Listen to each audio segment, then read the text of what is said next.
A very physical game, and midway through the first half, maybe your guys kind of ratcheted up their physicality. What did you see on that end? Yeah, I mean, this is a heck of a tournament. We were just talking, all four of these teams can play, and it's physical. I mean, with UCLA and Baylor, that's going to be a heck of a game. And then watching Illinois, they want to play so fast, but yet they're physical. It was hard. But we talked about in the second half, the theme was stand your ground from start to finish, and that means standing your ground in the areas that are important to us. And I thought it was just hard for us early offensively to get looks, and then some guys made some plays, but it was one of those who's going to yield. I always have to say who's going to outlast who. Yeah, certainly good bounces here and there, and guys have to make plays. But they have some young guards, and our experienced guards showed. But I think it was a hard-fought game, and I love seeing the effort. Win or lose, that was there was mistakes on both teams, but guys wanted it. Both teams, and you could feel it. You could feel it in the atmosphere, or in the crowd's atmosphere, and it just had a good feeling. And I was just grateful. And I keep telling our guys, be free, play as hard as you can. You're not going to be perfect, but be free, because you got a perspective now that you probably didn't have a week ago. Jake, Tony, can you kind of put in perspective what this weekend's been like, having something to celebrate today after all the heartbreak that's gone on back home? It's just momentary. Yeah. It feels good for in the moment, and then it's gone, because I'll never forget, as you said that, a quote my father said, and I remember, and I've said it before to you guys, but it feels great in the moment, and but because I think even more so now, we know what truly matters, our families, our faith, appreciating the gift of each day. When you have a momentary celebration like this, it enables you to enjoy it. And it seems to matter, but in the big picture, it doesn't. What matters are the things that have been brought front and center, that are real.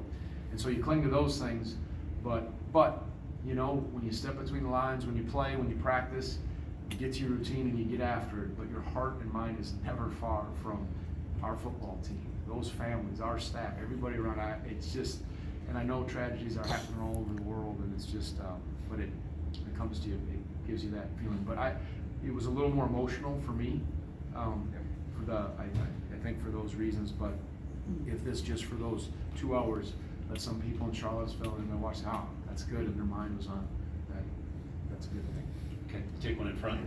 Tony, what did you guys do to frustrate Terrence Shannon so much? Well, he was terrific against UCLA, and he's a one-man fast break. He's so explosive in transition. Obviously, shooting, Armand shot so well, and then he wasn't. I don't know what Armand shot today. His shot wasn't quite there as much.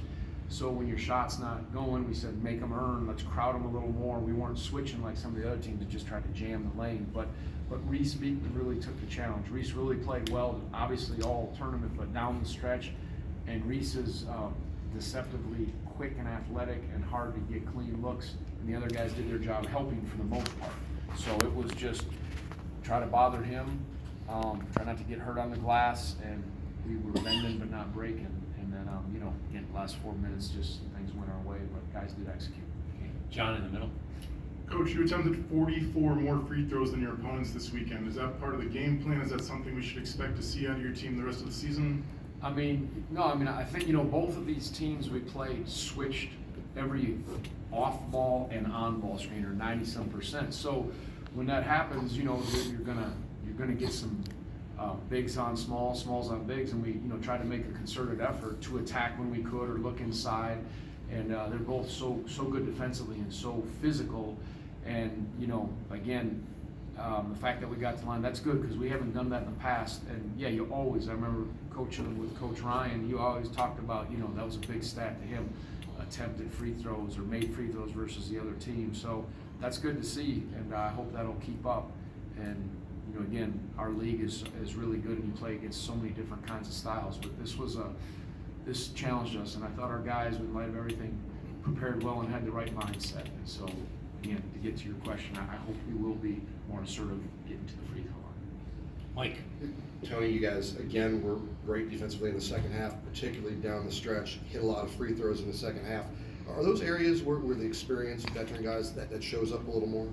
Yeah, guard play, our experience with Kihei and Reese and Armand, those guys played. I think, to handle the ball, but sometimes the game comes down to, you gotta go make some plays at times. You try to run good stuff and you get looks, but can you make some plays defensively and offensively while still staying in the structure of your system? And I think our guys did that. And again, sometimes it's just a bounce here or there, guys are missing shots, but I liked what happened, and I thought that charge Armand took was huge. And again, these are 18 to 23 or whatever year olds, and sometimes you just don't know what's going to happen. So you try to control as much of the controllables as you can, but they have to go make plays, and that's the beauty of this game.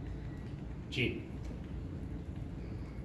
Yeah, Tony, just your general thoughts about the defensive intensity in the last 4 minutes where Illinois had one field goal, like 30 seconds. Yeah, it was good on-ball defense. I mean, that's where Kihei and Reese, they were really trying to stay in front. And again, we made some plays. I'll have to watch the tape, but we haven't the last few years been where we've needed to be defensively.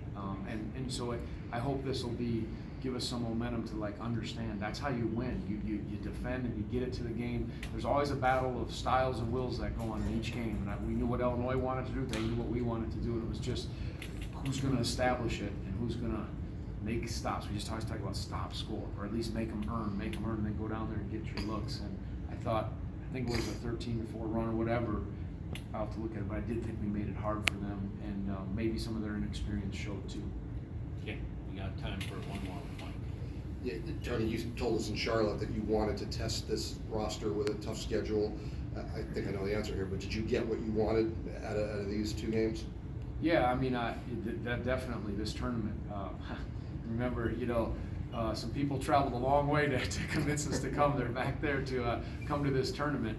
And, we're like, well, it's a long way, it's a long flight. And we're leaving we're taking a red eye, not flying, well, it's not a commercial red eye, so, but we're taking a red eye, you guys are, sorry. But it was well presented and good people that are running it. And we just said, boy, this field is a good one. And again, you have to, and we got a great schedule coming up, but you want to put yourself in those spots because you learn a lot. And everyone's good for the most part of college basketball, but these games in this setting create a unique environment that is something you want to get to as the season goes on. So absolutely, and it was, again, well run, and I'm glad we did it. And you could go 2-0, 1-1, or 0-2, and you're going to learn a lot, and you're still going to be good because of this competition. Okay. Thanks, Tony. We'll have Reese Beekman and Jaden Gardner available.